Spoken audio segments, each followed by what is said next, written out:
The mall. You guys remember the mall, right? The glory days of the local mall. It's crazy to think that they've declined in popularity as much as they have. Slurping down Orange Julius in the food court, matinees at the Cineplex, and hordes of undead ghouls just dying for a bite of your sweet, sweet flesh. You know, for one unlucky group of shoppers, this mall is the only thing between them and the worst bunch of mindless consumers this side of a Black Friday. If they want to survive, they'll have to work together or risk a fate worse than death. Keep your eyes peeled for deals and get ready to shop till you drop as we break down the mistakes made, what you probably should do, and how to beat the dead in Dawn of the Dead. This nurse, Anna, is having a rough day. Her shift has been dragging on for hours, and the attending doctor is more worried about his next tea time than the status of their latest patient. Apparently, this guy came into the ER after someone bit his hand in a bar fight, so why exactly did one of the other doctors order a head x-ray? Anna doesn't know, and frankly, she doesn't care, because she's been on the clock since 6 a.m., and she's quite ready to call it a day. Handing off the patient's chart to her friend at the nurse's station, she makes her way past the latest trauma case, and out the door before the higher-ups can stick her with any more work. Finally, she can enjoy some well-deserved R&R, but little does she know, this day from hell is about to go from bad to worse. On her way home, Anna stops to watch one of the neighborhood kids, Vivian, show off some roller skating tricks. She compliments the girl's sick moves before parking her car and heading inside to join her husband, Louis, who's waiting for her in their bedroom. The two discuss their day and unwind a bit before retiring to the shower for some steamy date night action. Fully immersed in their activities, they don't hear the emergency news alert on their TV. After finishing up the shower, the exhausted couple collapses into bed for a good night's sleep. Louis awakens the next morning to find somebody standing in their bedroom doorway. It's the neighbor girl, Vivian, but something seems off. Why is she in their house at the crack of dawn? Vivian steps into the light, revealing that a good chunk of her face is missing. In a panic, Louis rushes over to the child, who wastes no time sinking her teeth into his neck. As Viv takes a plug out of her husband's flesh, a horrified Anna throws the pint-sized attacker into the hall and locks the door. Next, she turns her attention to the blood gushing from her spouse's wound. Unable to stop the bleeding, she tries to call for help, but the phone lines are down. Suddenly, Louis hops to his feet. Hey, maybe he's alright after all? Well, not quite. Louis lunges at his wife with the same crazed look Vivian displayed moments ago as her rabid partner rearranges the bedroom furniture. Anna grabs her keys from the nightstand and runs for cover in the in-suite bathroom. She tries to open the bathroom window but struggles to open it with her blood-slicked hands. Back in the bedroom, Louis has gone quiet. Perhaps he's come to his senses? Anna calls out to him but doesn't quite get the answer that she was hoping for. With her bloodthirsty mate snapping at her heels, Anna tries the window again and finally gets it open. She dives through to safety, kicking Louis in the face for good measure on the way out. Okay, talk about spoiling the mood. For better or for worse, this is one date night Anna is sure to remember. In reality, she might have avoided her husband's untimely demise and resurrection as an undead monster with a few simple adjustments to her routine. Healthcare, it's a demanding field, with a typical shift for most hospital nurses running 12 hours or more. By the end of a long day, it's no wonder that Anna is too exhausted to spot the obvious red flags that something is brewing in the world outside of hospital doors. For starters, sticking around to follow up with a bite wound patient might have given some warning of the horrors to come.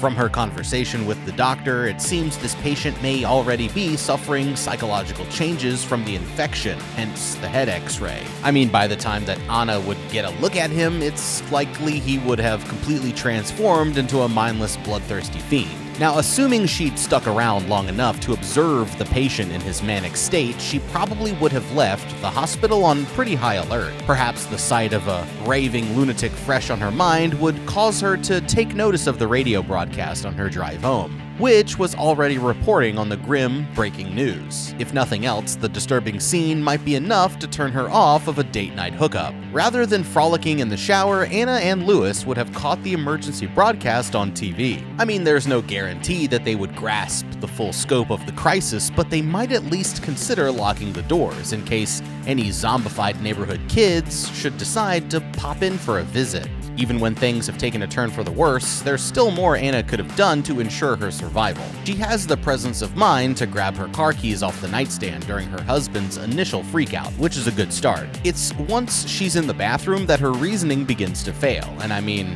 mine probably would too. Going for the window is definitely the move, so if your hands are too slick to grab the handle, maybe try drying them off with a hand towel hanging right next to you. The last thing you'll want to do is wait around for Lewis to bust in with the old "here's Johnny" routine. I mean, did you see the look on his face? Your husband is gone, homegirl. Bye-bye. Open up that window and get the hell out of there. It's pure havoc on the street outside Anna's house. Panicked citizens run in terror as massive fires rage in the distance. One of her neighbors brandishes a pistol in a threatening manner until he's pulverized by a speeding ambulance. As Anna takes in the hellish scene unfolding around her, Lewis appears from inside the house. Time to go. She hops in her ride and peels out while her crazed husband does a number on her windshield, chasing her down the street until his attention is drawn by an unfortunate bystander. Anna hears jumbled emergency broadcasts over the car radio as she drives through the chaos of the neighborhood. Her path is eventually blocked by a stalled city bus full of passengers that seem to be tearing each other apart. Distracted by these horrors, Anna is shocked when a man opens her car door and attempts to drag her from the vehicle. In a panic, she accelerates through the guardrail and down an embankment, crashing head-on with a tree. Still dazed, Anna crawls from her wrecked car and immediately finds the business end of a shotgun pointed at her face. Holding the weapon is a burly man in a police uniform named Kenneth. Convinced she's of sound mind, Kenneth leads Anna through the deserted city until they're met with gunfire. It's another group of survivors: Michael, the apparent voice of reason, trigger-happy Andre, and his pregnant wife, Luda. Tensions ease after a brief standoff, and Michael warns Kenneth and Anna of the danger on the road ahead. Instead of risking any further trouble, the five of them decide to take refuge in a nearby shopping mall, where they can hide out until help arrives. With a little help from a crowbar and a well-placed shotgun blast, they breach a rear door near the mall's loading dock just in time to evade another ravenous group of undead. They make their way through the bowels of the mall towards Metropolis, a high-end home furnishings retailer. There's just one problem: the store's gate is still closed. Nothing a little heave-ho with a display toilet through a storefront window can't fix. Now free to explore the rest of the mall, they move cautiously from shop to shop, keeping an eye out for unwanted company. After reaching a dead end near a row of locked exterior doors, they pause at a fountain to regroup. Michael and Andre volunteer to search the nearby stores more thoroughly as the rest of the group waits here to keep watch. Michael finds the door of the sporting goods store unlocked and continues to investigate inside. The place seems empty at first, but he soon stumbles upon a janitor's bucket that looks like it was knocked over in a struggle. Second-guessing his choice of weaponry, Michael trades out his crowbar for a croquet mallet from one of the store's displays. With this deadly piece of leisure equipment in hand, he makes his way toward a back room, where shadows beneath a door betray movement within. Opening the door, he finds a member of the mall's maintenance staff enjoying a mid-shift snack. The undead janitor lunges at Michael, who breaks the mallet over the attacker's head like a gigantic toothpick. The rest of the group hears the sound of the struggle, but they've got problems of their own. Another infected mall goer pops out of nowhere and decides the pregnant Luda looks like an easy target. Kenneth intervenes, and the fight drags into the fountain. Anna picks up the shotgun which Kenneth has dropped and blasts the assailant while back in the sporting goods store. Michael dispatches his foe with the sharp end of the broken mallet handle. The reunited group run for their lives through the mall, seeking refuge in an elevator, but when the doors slide open, they're face to face with a new threat: 3 armed and dangerous mall cops. Okay, this gang's survival instincts need some fine-tuning.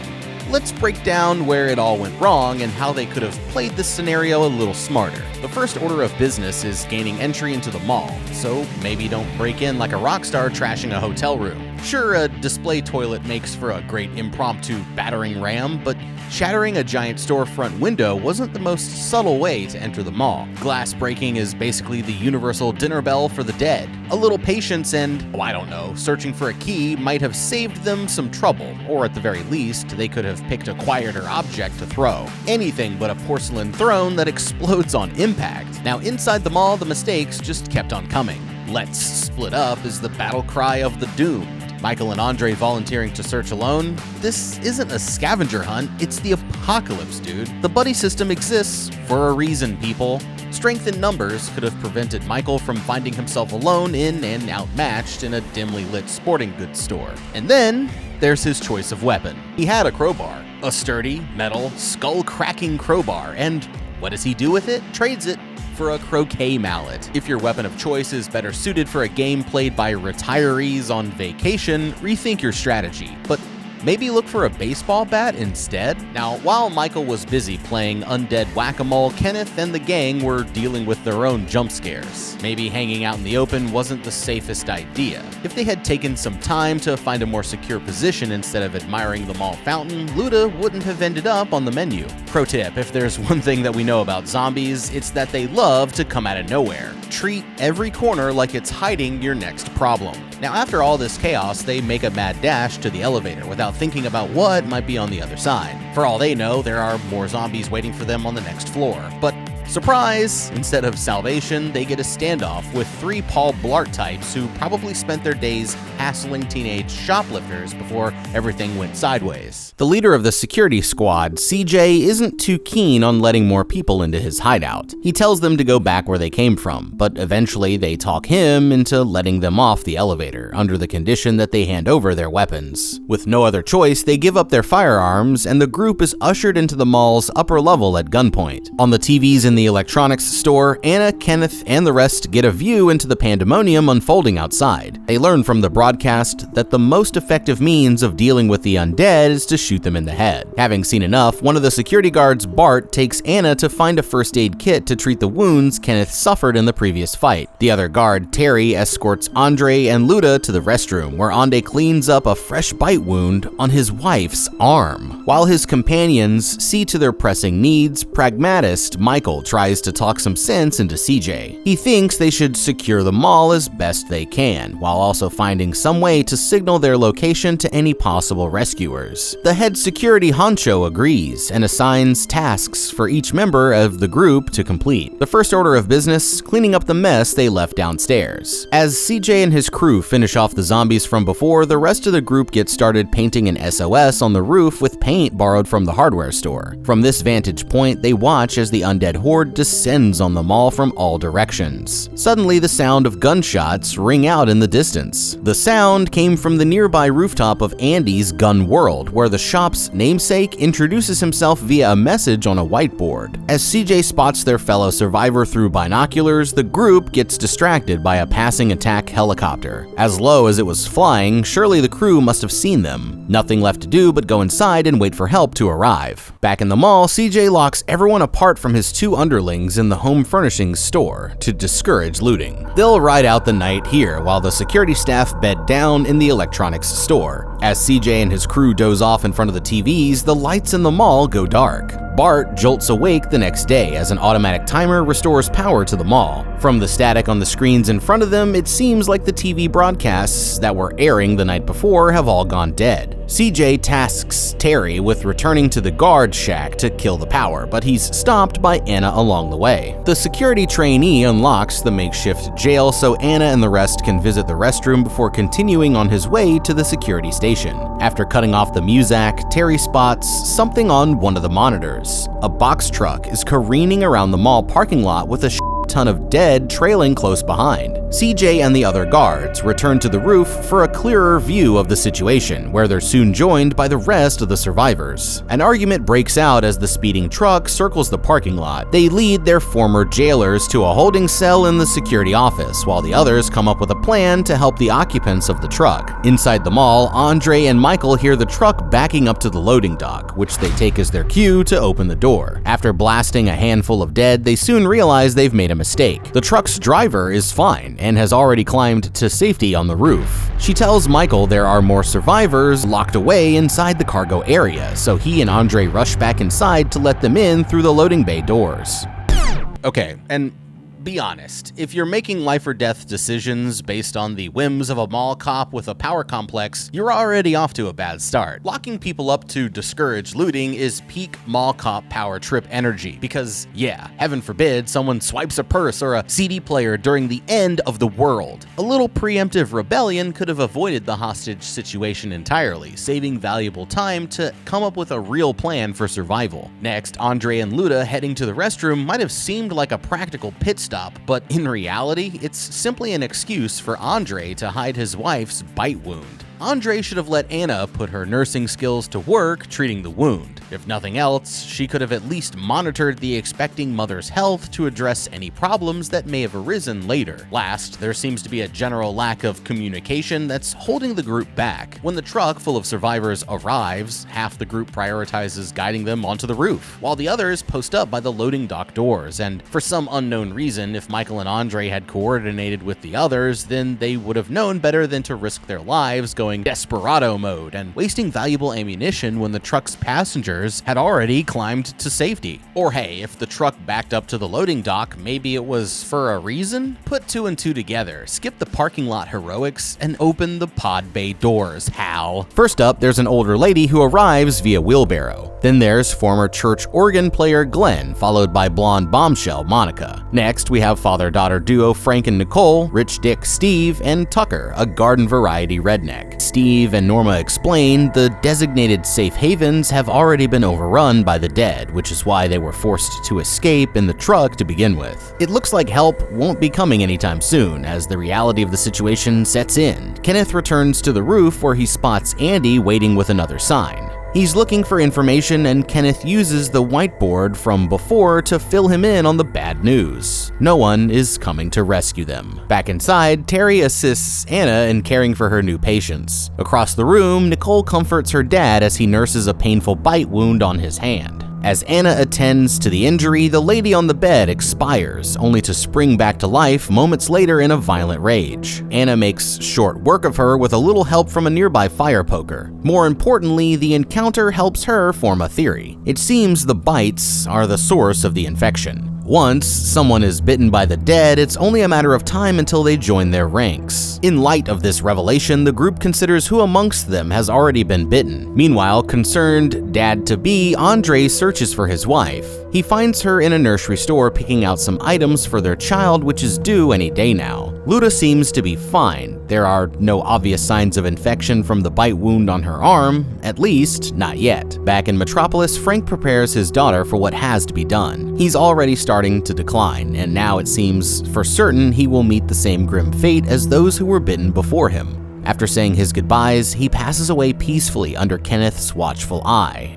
With no infected to hassle them and no help on the way, the group of survivors find new ways to pass the hours and days from the confines of their new home. Kenneth strikes up a long-distance bromance with Andy at the gun store, while Terry and Nicole begin a relationship of their own. The rest find other ways to occupy themselves as the mass of undead outside the mall continues to grow. As the days stretch on, Andre attends to expecting mother Luda. Anna offers to check in on her, but Andre refuses. He's not letting anyone near his growing family, and for good reason. His wife is dangerously close to a gruesome transformation due to the bite wound that she suffered before. Oh, and she's also going into labor. Andre restrains his dying wife as the pains of undead childbirth set in. In the food court, the rest of the survivors are enjoying a meal together when the power cuts out. Michael enlists CJ and Bart to show him where the backup generator is located. The security guards oblige, and the shotgun-toting Kenneth decides to tag along. To get to the generator, they'll have to pass through the undead parking structure. The area seems deserted at first, but the sight of a blood-streaked wall tells them that they're not alone. As they continue towards the generator, they hear something moving around them. The sound gets closer and closer until finally a lone figure springs out of the darkness, a dog. Distracted by their new four-legged friend, they don't notice another uninvited guest who gets the drop on Bart. Drawn by the commotion, more dead come pouring out from around the corner. The group hightail it away from the rushing mob as the ghouls treat themselves to an all-you-can-eat buffet of Bart's innards. From the relative safety of a steel cage, Kenneth and CJ pick off zombies as Michael Michael pumps fuel into the generator. With ammo running short, he turns the nozzle on their attackers, and CJ torches the lot of them with his cigarette lighter. Back in the nursery, Andre watches on as Luda breathes her last breath. With a final kiss goodbye, he notices the unborn child is still moving around inside of her. When his wife inevitably awakens in her new undead form, Andre is ready with a gag to ward off any unwanted love bites. Time to finish the delivery. Back in the food court, Anna and Norma think that they should check in on Luda regardless of what Andre has to say about it. Norma volunteers and walks in on the proud dad cradling his child. Between the bound and gagged zombie mother and the undead abomination in Andre's arms, Norma is beyond disturbed. She draws a pistol from her waistband and fires a shot straight through Luda's dome, but Andre is prepared to defend his child at any cost. He fires back, exchanging shots with Norma until they both lie dead.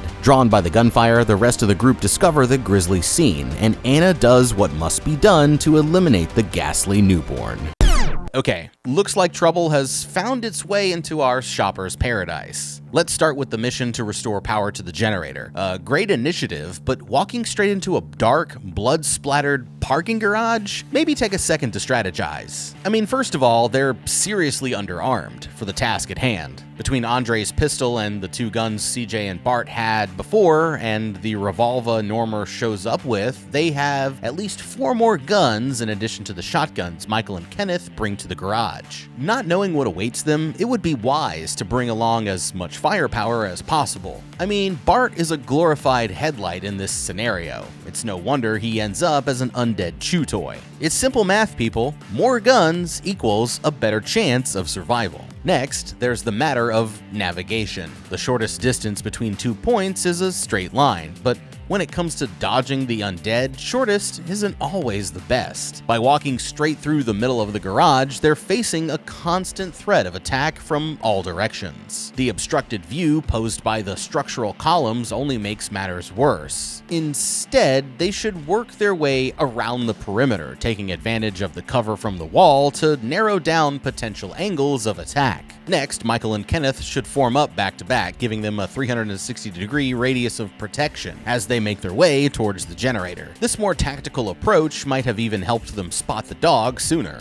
Ah yes, the dog. Look fellas, we all love a good fur baby, but you can't go letting your guard down around every stray that crosses your path. As they'll soon find out, there's more lurking in the darkness than this cuddly canine. Since Bart's agonized screams draw more of the dead to their location, they could have saved themselves a lot of trouble by staying alert and focused on the task at hand. With their heads up, they would have easily spotted the legless zombie before it got the drop on them. From here, taking the ghoul out quietly with a well-placed axe blow would be child's play. No noise, no fuss, nothing to stop them from reaching the generator in peace. Of course, the real drama is unfolding back inside the mall. Andre, buddy, I get that fatherhood is exciting and all, but when your wife is one contraction away from gnawing your face off, maybe it's time for a different conversation. Instead of setting up a creepy zombie nursery, how about letting the group check in with you? Maybe even, and hear me out, preemptively dealing with the whole undead mom situation before things get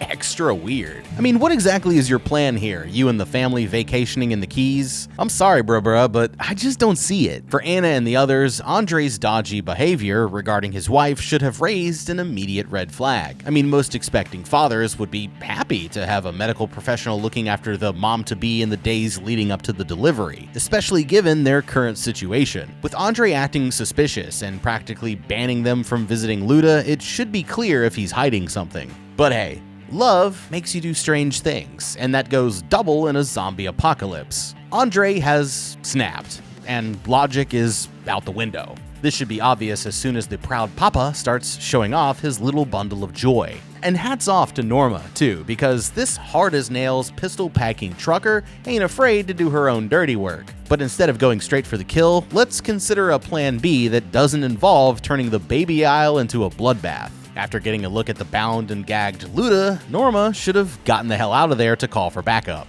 With the rest of the group there to talk him down, it's possible Andre could, maybe, have come to his senses. If violence is simply unavoidable, Norma would still do better to come back with reinforcements rather than taking Andre on in a one-on-one shootout. I'm just saying. In the end, rushing to handle things herself leads to an untimely demise for her and the whole living impaired family. Between losing several comrades and the, zombie, infant, and whatnot, spirits are kinda low. Over a makeshift vigil for the fallen, the remaining survivors resolve not to die in this mall like the others, but how can they hope to escape? As usual, Michael has an idea. He spotted a couple of shuttle buses down in the garage. If they could be fortified, then they might serve as suitable escape vehicles. Steve sarcastically adds that they might as well swing by the marina and hop on his boat for a little island getaway while they're at it. And actually, this sounds like a good enough plan for the rest of them, and they get to work pimping out the 2 shuttle buses. Extra lights, armor, razor wire, and even a mean-looking cow catcher. The survivors pull all the stops, reinforcing their new wheels. As they take stock of their remaining ammunition, Kenneth signals the plan to Andy on the other roof. They're gonna pick him up on their way out of town, with 5 days left until their departure. Andy signals back that he's hungry. It seems his food rations have run out, and he's not gonna make it much longer. If they're going to save him, they'll first need to get him some food, but how? Kenneth has an idea. The dog they found in the garage is still hanging around. Chips, as Nicole has named him, could be loaded down with a pack of full supplies and sent through a crowd of dead for a special delivery. It seems like the mindless creatures are only interested in human prey, so in theory, Chips should be able to pass through unharmed. Despite Nicole's protest, they set their plan in motion to deliver the life-saving goods to Andy. Once the dog is on the ground, Andy signals to Chips with a whistle and he heads straight for the shop. I mean, so far, so good. Chips makes it to Andy's and the starved gunman opens a small sliding door to let him in. Unfortunately, several of the dead seize this opportunity to force their way in behind him. Along with the food, a walkie-talkie was placed in the pack of supplies for Andy. Michael calls out over the airwaves and receives a response. It sounds like Andy took care of the dead who got in his shop,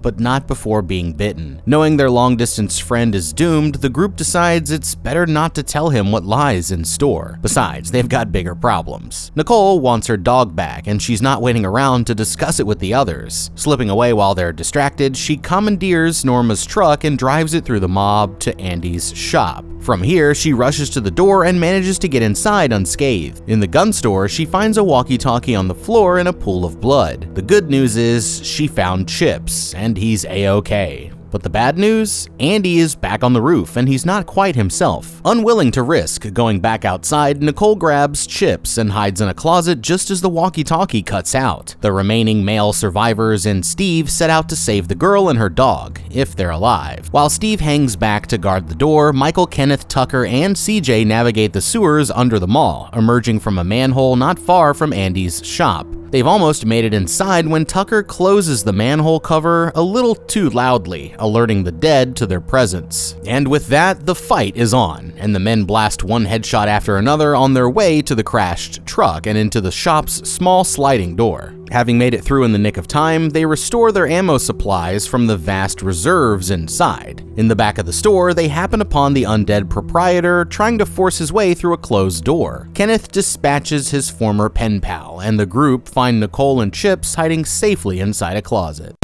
Okay, the survivors, they had some really solid ideas here, like reinforcing a vehicle, a natural escape plan, and a surprisingly effective dodgy DoorDash system, but they still managed to bungle things in spectacular fashion. I mean, the trouble really began and ended with the botched food delivery. Chips proves to be a capable courier, but things go awry as soon as Andy opens the door to let him in. The unfortunate gun store owner isn't the only one with an appetite to fill, and of course, the dead outside his shop waste no time lunging through the open door for the chance at a hot meal. Once he's been bitten, the survivors back at the mall don't have the heart to tell him what's about to happen. This highlights the first major hole in their plan. It stands to reason they had worked out many of the key details in the usual way, via whiteboard. This is how Andy knows to expect Chips and to signal him with the whistle. So why not take the time to warn Andy about the danger posed by getting bitten? isn't that need-to-know information? A simple message, say, bites, spread, infection, close the door fast, could have really helped Andy avoid an untimely demise. Or better yet, why risk opening the door in the first place? Chip's sweet new supply vest is equipped with a sturdy rope handle, allowing him to be lowered safely onto the street. If it's good enough to send him down, it should be good enough to lift him up. And Andre's store is full of all kinds of tactical gear and surplus supplies that you would ever need. Surely he has some rope lying around, and something that could be fashioned into a hook or hoist Chips up to the roof, right? Then again, he might be too weak from starvation to lift the dog that high, especially with the added weight of the supplies. So, what if there was a way to get Andy what he needs without sending Chips in the first place? With its high-end home furnishings and sporting goods stores, this seems to be a top-shelf mall. So it stands to reason that there would be a toy store in the lineup, especially in the early 2000s before kids' entertainment was hyper-focused on screen-based devices. As we all know, any halfway decent toy store is bound to have a selection of RC cars on display. With a little duct tape and some to-go containers from the food court, you've got your very own meal on wheels. If the dead aren't concerned with a dog in their midst, they sure as hell aren't going to pay any attention to an inanimate object rolling down the street, right? A low-profile toy vehicle will also be much easier to slip through the door without detection, and Nicole won't be hijacking any trucks to go after it either. Discreet food delivery that doesn't separate the girl from her beloved pup?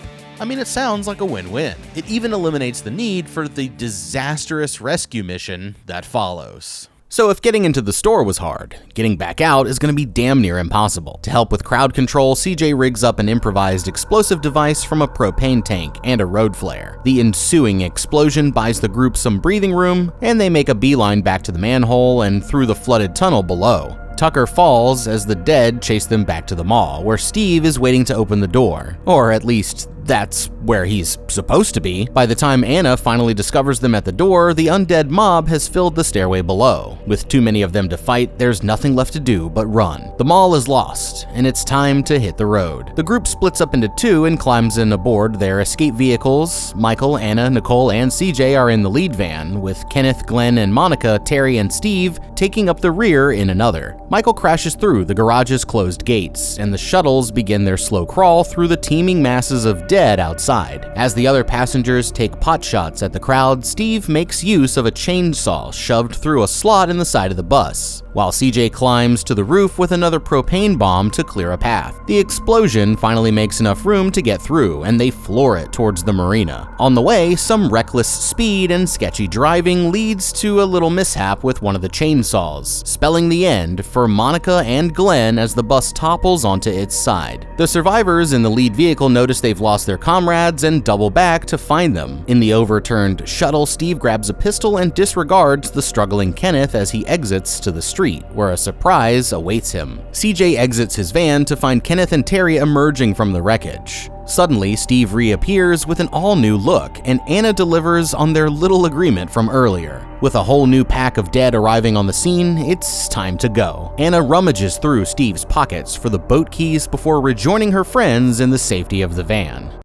Okay, other than a tipped vehicle and a chainsaw dismemberment or two, the escape plan is going off without a hitch. Unfortunately, things started going haywire before they ever left the mall. Let's start with the choice to let Steve guard the door during the ill-fated rescue mission. I mean, who thought that it was a good idea to give the laziest, most self-serving person in the group the critical task of securing the only escape route? Given the stakes, literally anyone else would have been a better choice for guard duty. Next, let's talk wardrobe. They're going up against creatures that can only kill them by biting, yet they're all dressed like they're headed to a casual barbecue. Maybe some leather jackets, a couple layers of denim, or dare I say hockey pads would have helped? It's like they've never heard of protective gear. With a mall full of options at their disposal, throwing on a few extra layers for protection kinda seems like a no-brainer. And then there's the matter of vehicle design. With a couple of welders and some supplies borrowed from the hardware store, the gang transforms two lowly shuttles into road-ready kill weapons straight out of a Mad Max flick. So how about taking the time to secure the chainsaws? I mean, you've already gone to the trouble of cutting slots into the side of the van. It seems like setting up some kind of track system to keep out the murderous dangerous machines outside the cabin couldn't be too much extra work. Or maybe just lay off the throttle while the vehicle is careening around wildly? Just a suggestion here, because I'm pretty sure that lone zombie clinging to the side of the van can wait. But that brings up another question. Why is Michael swerving through the streets like a drunk teenager in a go-kart? After CJ's propane bomb thins the crowd, the road in front of them is more or less clear of the dead. So why not slow down enough to avoid a trip through the tumble cycle for your friends in the other shuttle? Look, I know that smooth, careful driving isn't as exciting as plowing through piles of undead like a post-apocalyptic demolition derby, but maybe take it down just a notch and keep all four wheels on the road. With the zombies in the rear view, it looks like smooth sailing ahead for the ragtag group of survivors. They crash through the gates of the marina, plowing into the pier near Steve's boat just as the sun begins to rise. With more dead fast approaching, CJ makes a heroic sacrifice to buy the others some time with one final massive propane explosion. As the battered survivors pile onto the boat, there's just one problem. Michael picked up a fresh new bite at some point during their harrowing escape. Despite Anna's desperate pleas, he makes the agonizing decision to stay behind. With the boat drifting away, Anna watches as Michael pulls out his pistol, takes a deep breath, and ensures that he won't be making a surprise reappearance as a flesh-hungry nightmare. The remaining crew, Terry, Anna, Kenneth, Nicole, and the ever-resilient Chips, sail off toward an uncertain future, clinging to hope that somewhere out there, salvation awaits. But let's be honest, this is the apocalypse. Dawn of the Dead 2004. Gotta say, and this is gonna make me sound like an old, but definitely saw this in the cinema when it came out in 2004. Me and a bunch of mates hopped in the hoopty, cruised on over to the cinema, and checked this out first hand opening night. And I gotta say, I've been a fan ever since. This movie is just so metal, and it really balances the humor that the original had. There was some humor in the original, but it wasn't a Zack Snyder superhero movie. It was just pure, unfiltered fucking madness, and I love it. So, thank you so much for watching. And if there's anything else you would have done differently, you have to let me know down in the comments below. Leave a like and subscribe. Check out that How to Be playlist for more videos just like this one. I'm the guy. We'll see you in the next video, and have a damn good day.